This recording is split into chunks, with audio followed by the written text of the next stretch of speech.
Welcome to Psychology of Adjustment Week 4 lecture.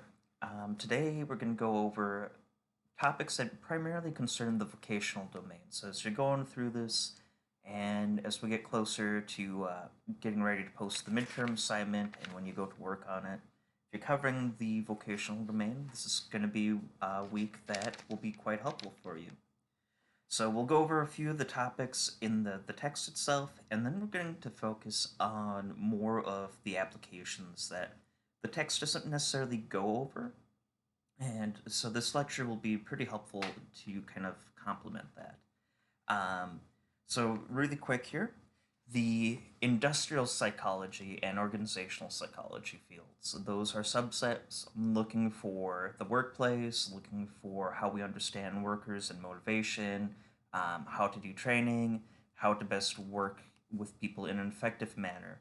Um, Industrial psychology in particular is looking at how do we train our employees, how do we assess people for the right job, how do we even come up with an appropriate job description, and then also looking at the legal ramifications, so things like bias and discrimination, how to come up or determine with what is inappropriate or reasonable accommodation for a person who might have an accessibility difficulty.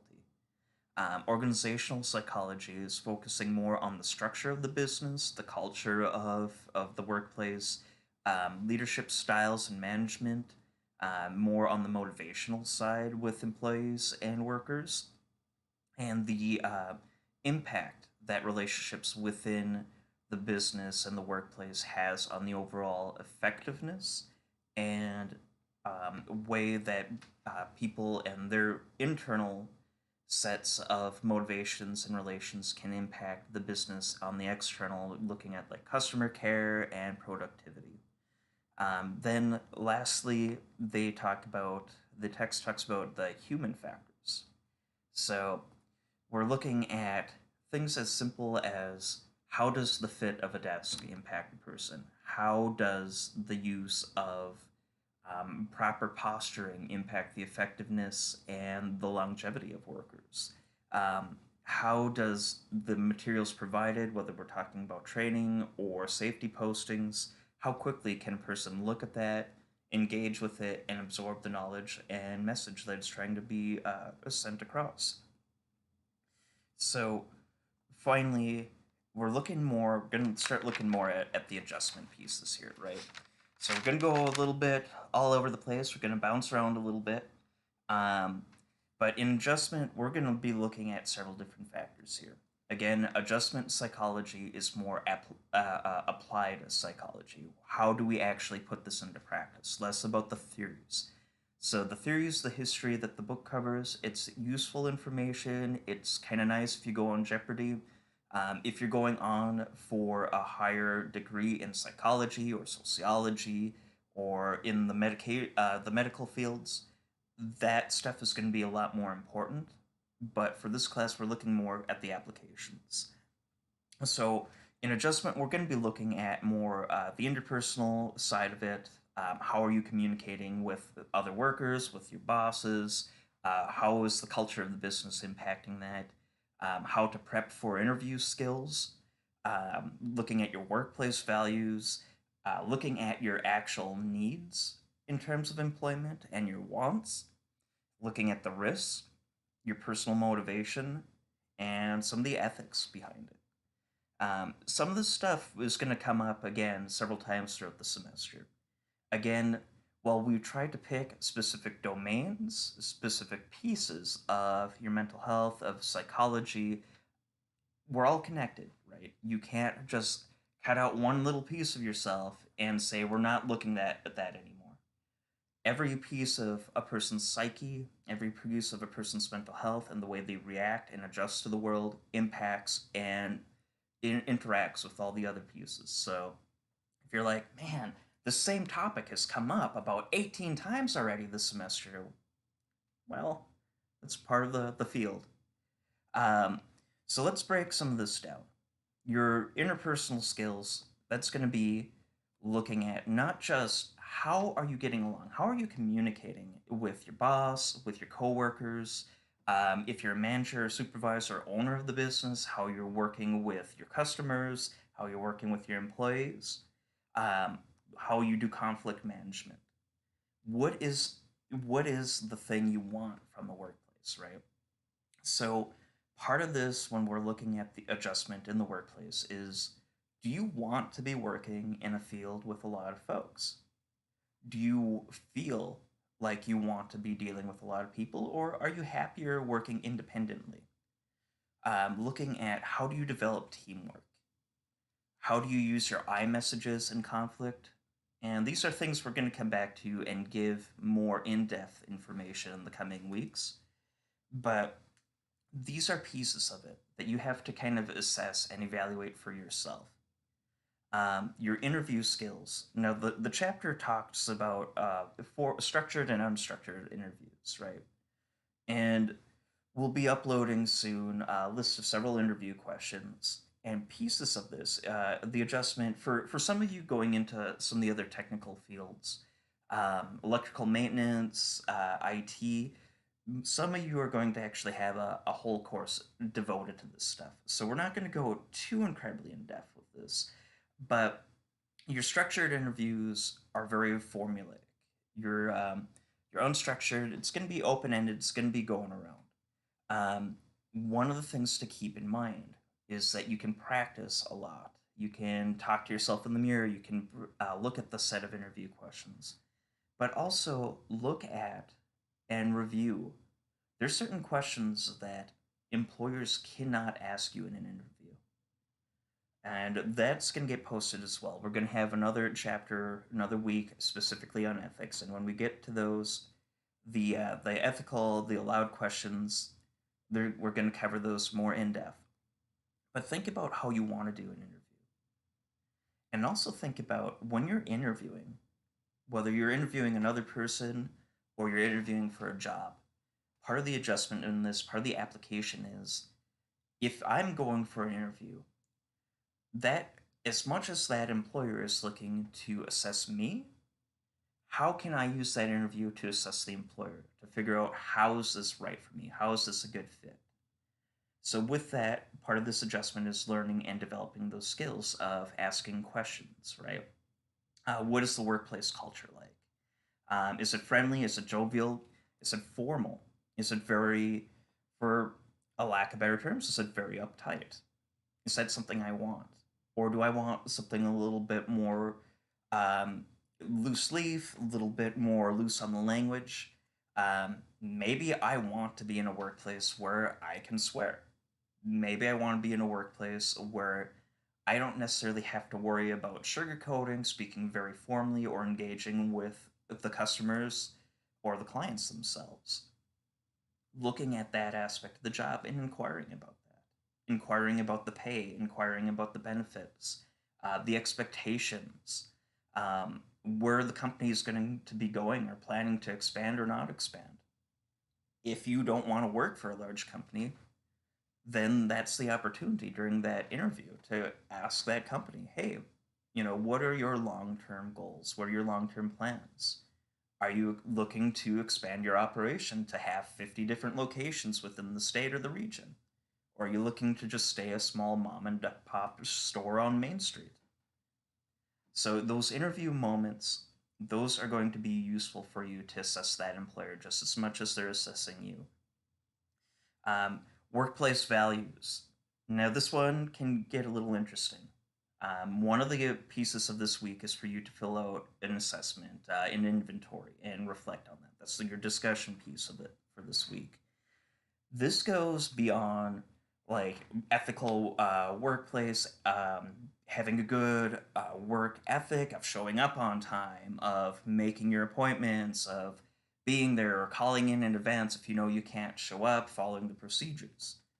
Workplace values goes into some of the aspects of, if I have strong motivation and value on environmentalism, right?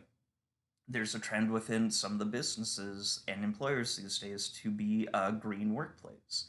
What are they doing for the environment? Is this important to me?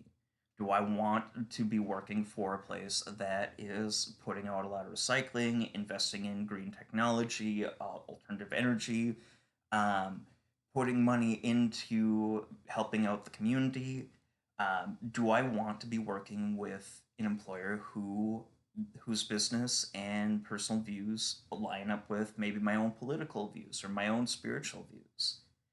If that's something that's important to you, that goes into the workplace values as well. If that's something, if you don't care what your employer is doing, right? Maybe that doesn't bother you if they're having an imposing view. Maybe you want you want the paycheck. You just want to do the work. You don't maybe care what that employer is doing outside of that workplace, right? And that's okay. But it's just good to check in with yourself to know if that's going to be an issue or if that's something that you're looking for. That's part of those workplace values, and to be mindful of that when you're seeking employment. Do you want to be working in an environment where maybe the employer supports you, right? Helps you out, has your back, treats you well, treats you respectfully, checks in with you if you're having a tough time, and is willing to work with you if maybe you have a loss in the family, maybe you have some personal issues going. Not everybody wants that. Again, during the interview, during before that, also you are encouraged to really research whoever you're applying with. Find out, is this something that's a part of their workplace culture and workplace values? Do they give you training? Do you want that extra training, or do you want to be able to just be completely independent and have it figured out on your own? These are things that you want to keep in mind, because if your values, if your needs don't mesh with what that employer has to offer, it's going to lead to things like burnout. And that's going to cause a lot of harm for you. And if you're working in, say, the medical fields, or if you're working in construction, or if you're working in electrical, workplace burnout leads to increased mistakes on the job and can have both financial and human costs associated with that. The other thing that you're going to be wanting to look at are the benefits. Does your employer offer health insurance, life insurance, disability insurance? Do they give you retirement benefits? And if they do they match? Um, what else do they have going for them? Do they have an on-site lunch provided? That's something, if you decide to pursue something down the road in maybe the corporate world, that is a rather large perk. Um, what are the hours like? Do you want to be hourly? Maybe you want to be a contractor. Have a little bit more of that independence. What is the risk and benefits to that, right? If you're a contractor, if you're doing a job where you're getting 1099, you get a lot more of that independence on how to set your hours, how to go about doing the work. But you might not have the guarantee of pay. You will probably not have some of those benefits. If you're a wage worker, you lose on a lot of that ability to set your own schedule. Do you want to be salary or hourly?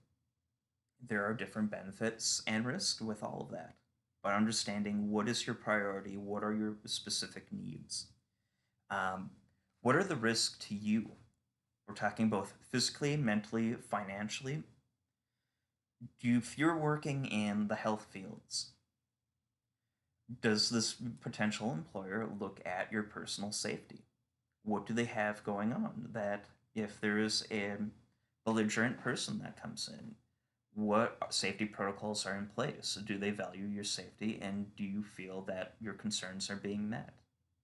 If you're in the construction trades, if you're going into some sort of mining trade, where accidents on the job can happen, what are the protocols, and are they matching the professional standards? Are they matching your personal standards where you feel safe enough to work on that job and comfortable with that? Checking in with other people that work there, or checking in with the union that might be associated with some of these workplaces. What do they say about the history of that employer? If concerns are brought up, if accidents happen, how well is that employer addressing that? And if they're addressing it well, great. If they're not, is that an issue to you? Are you willing to take on some of those risks?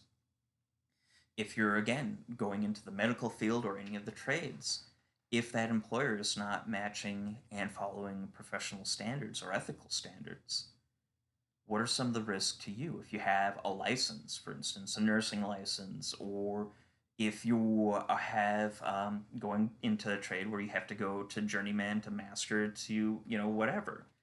What are the implications if this employer is not following those standards? What are the implications and risk to your own professional license and reputation?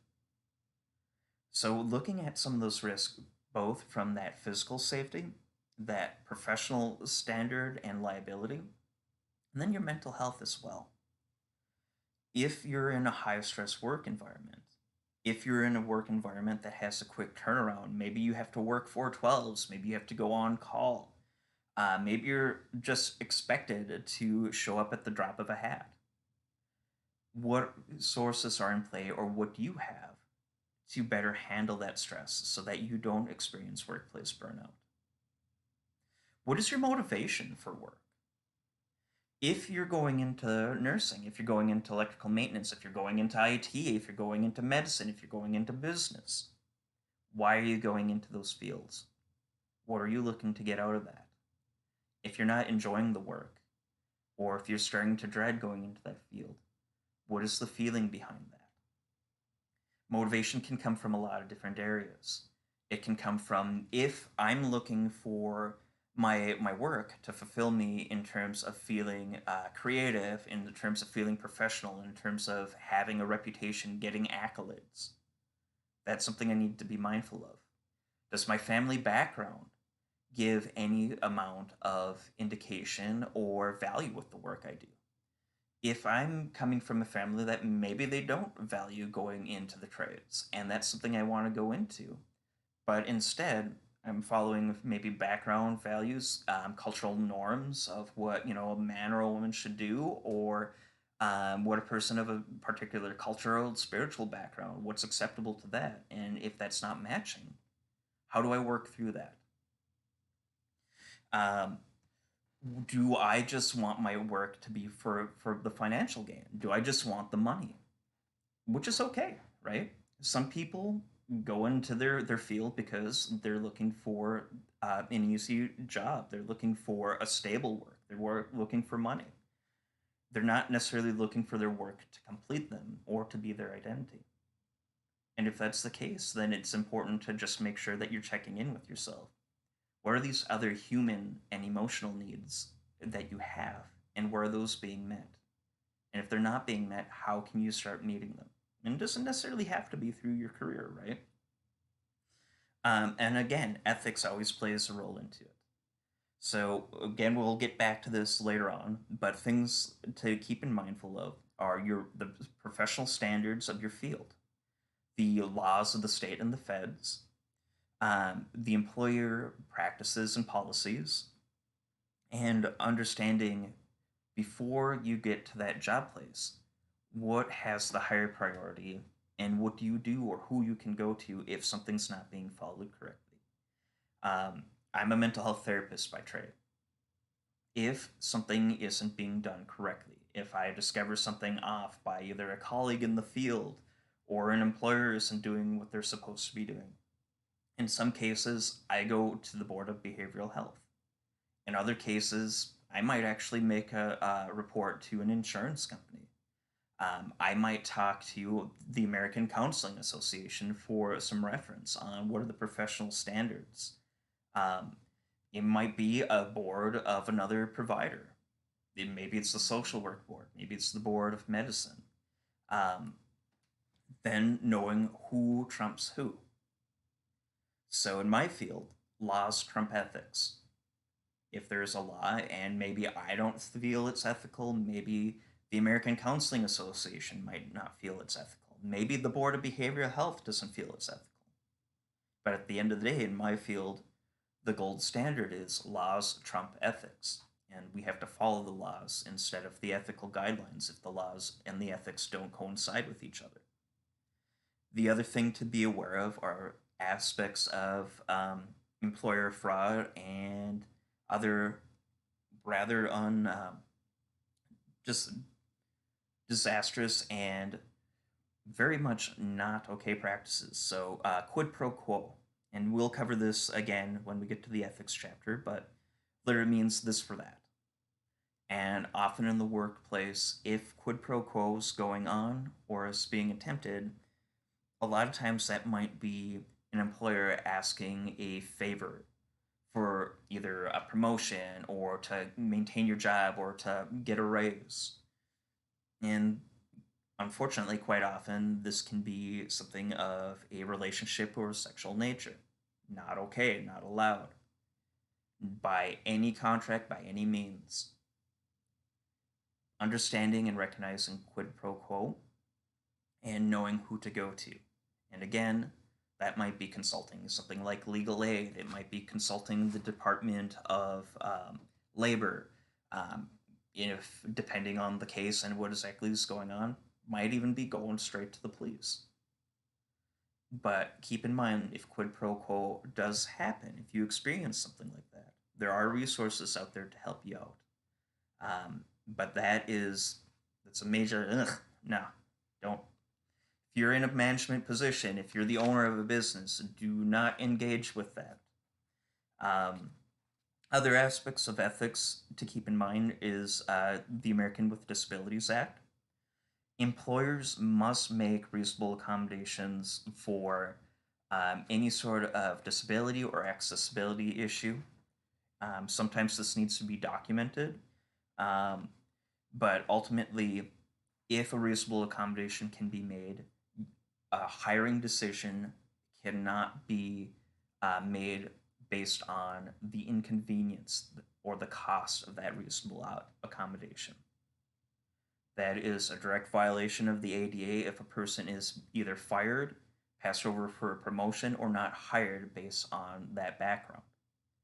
Um, State by state, there are different protected classes.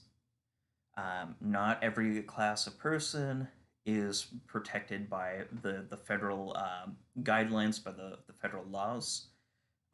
So, for instance, in some states, people who are gay, lesbian, bisexual, transgender, queer, non-binary, GLBTQ plus, um, not every state has protections for folks of that and can be fired based on that background. That's not a federally protected class.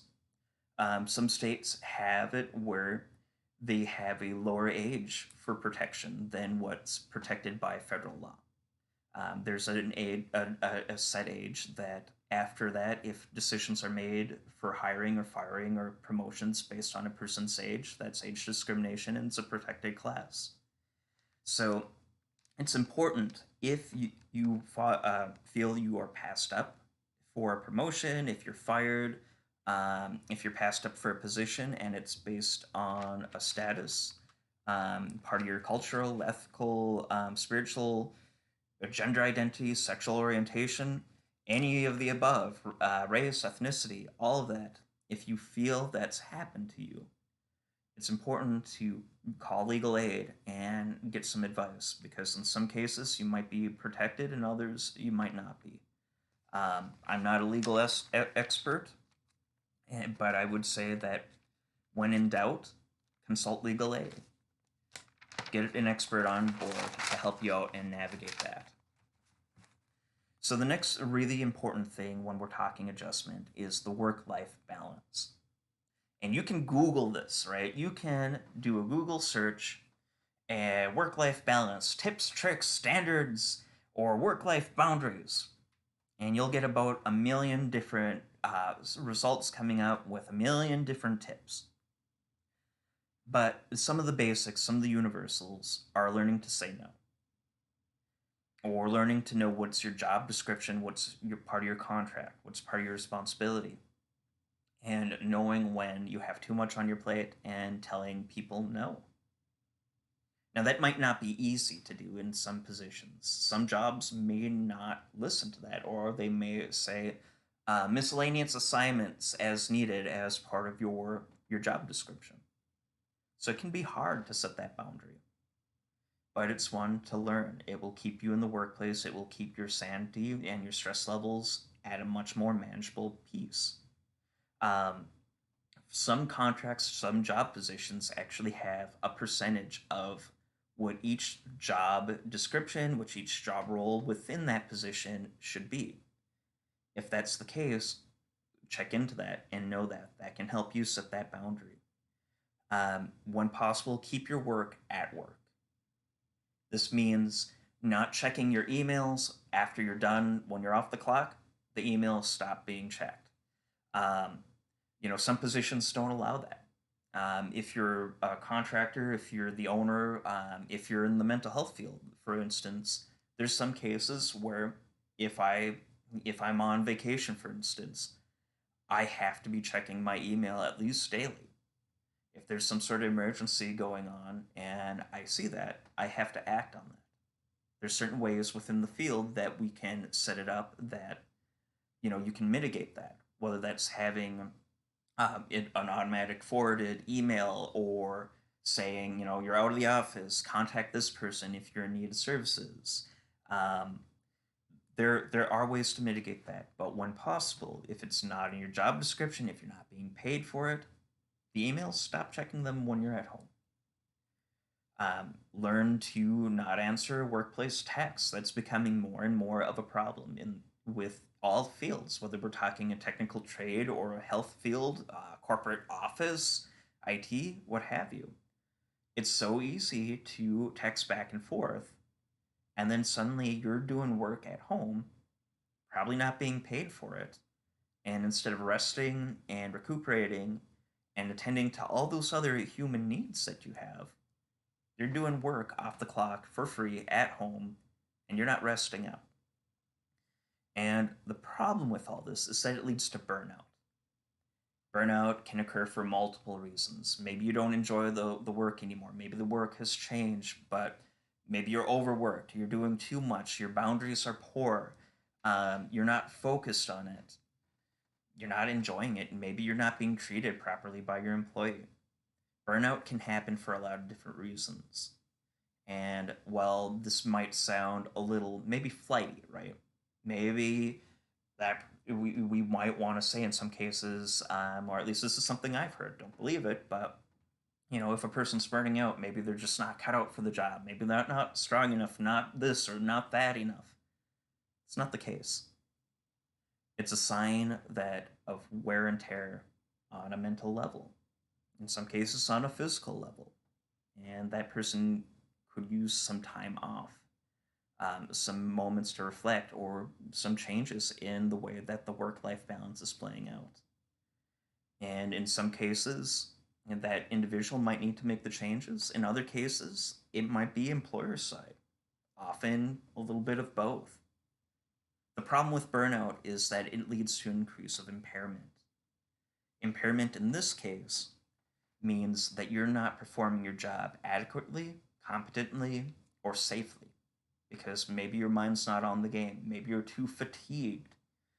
Impairment leads to mistakes, and mistakes, again, can be costly. If you're in the medical fields, that can lead to a mistake that literally can cost the life of a person.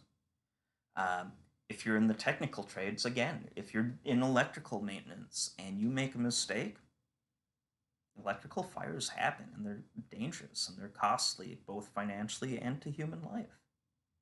Impairment is a major issue across all fields, and quite often that comes from burnout.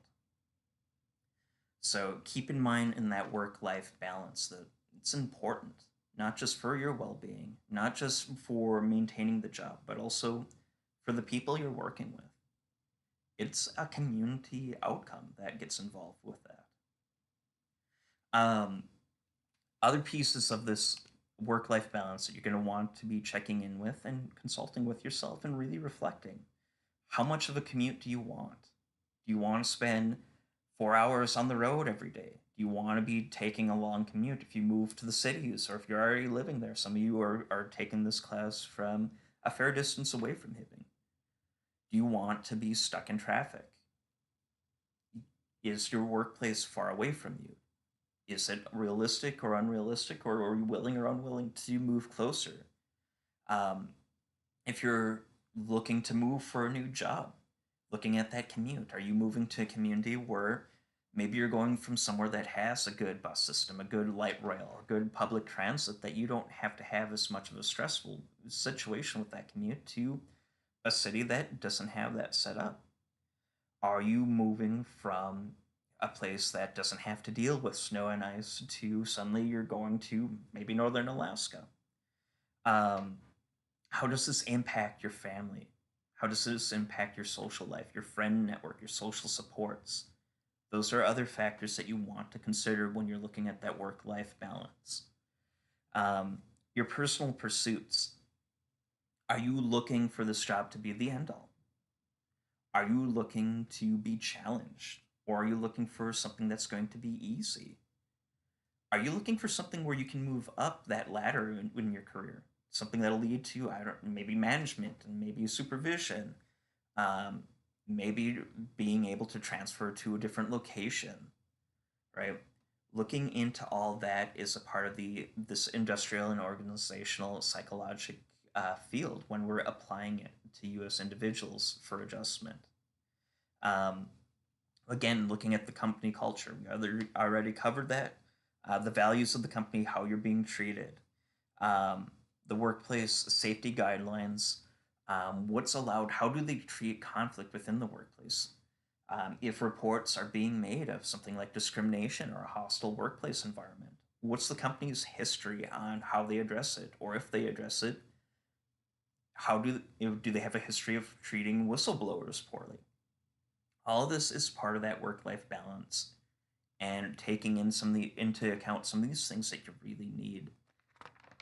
So finally, with all this, if you were in the classroom itself, there'd be a lot of drawing going on normally, but looking at what is your basic needs for the job, what's the minimum wage that you absolutely need to meet your needs? What are the hours that's maybe going to be needed to work for you or your family needs, right? If you have kids, what are the shifts or the hours looking like that are going to meet the needs to maybe pick them up from school? Is it going to work for picking them up from daycare? Provide enough for that? Is it going to provide enough benefits for what you need? And again, on both sides here, just kind of put out again some of the stuff that we talked about earlier on what goes into what your need is, how's this going to work, right? But when you're looking at a position, look at your basic needs and then look at the things you're going to prefer. Be honest with that and check in with yourself, because if your basic needs, if that job that you're applying for isn't meeting all of that, it's not going to be healthy for you. It's not going to be necessarily a good outcome. Now, again, have probably experienced at some point in life where you just need to take a job just to get money coming in to provide for yourself or your family. And that happens. But when you're in that position to be a little bit more selective, to kind of look ahead a little bit, keep that stuff in mind. Now, the other aspects in terms of adjustment specifically is that we want to be looking at how does that company work with that if a person has, let's say, ADHD, how well are they going to be accommodating to that? Also, in terms of adjustment and the vocational domain of functioning, what skills does that individual have? What sorts of support do they have? What kinds of employment might they struggle with or be excelling in? How do they work that to their advantage or disadvantage? Um, how about any sort of anxieties or fears, educational background, difficulties with cross cultural exchanges, right?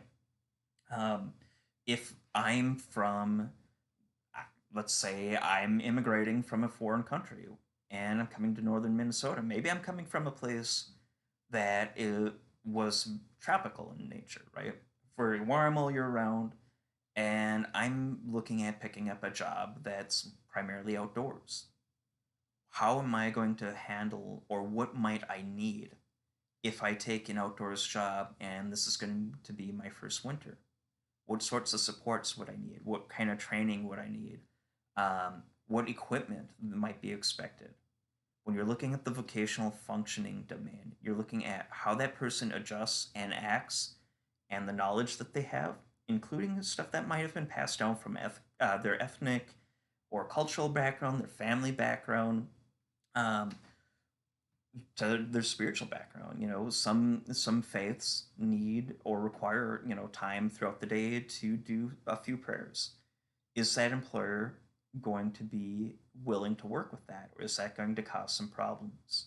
So we're looking at that whole gambit of how do I react? What are my struggles? What are my strengths? Um, and do I have the basic knowledge or ability? If I need something in the workplace, do I know who to talk to? Do I have the skills to actually pursue that or research that?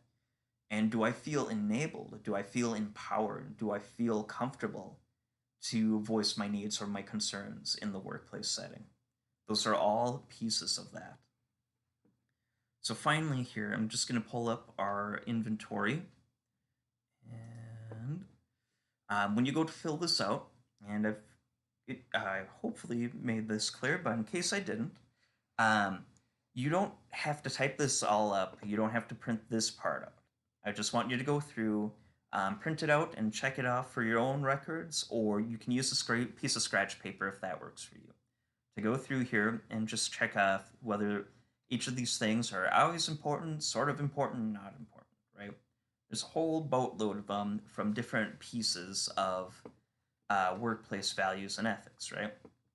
When you get through that, take your always important ones and pick the 5 that you feel are the most important of those. And when you go to make your posting, I want you to identify those 5 and then write a reflection paragraph. When you do that, then from there, I want you to take some time and look at your peers. And when you're going to reply to your peers' responses, you can ask them questions. You can reflect on the differences, struggles with trying to decide if you feel like a lot of those values were always important and it was a struggle to pick.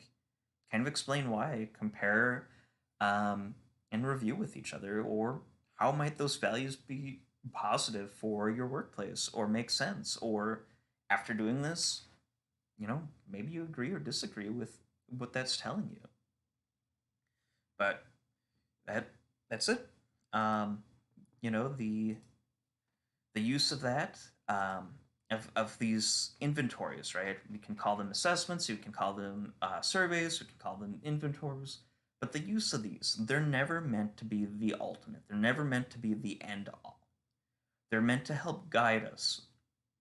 So if they don't work perfectly for you, if you get done with one of these and you're like, this is a whole load of garbage, it's okay to feel that.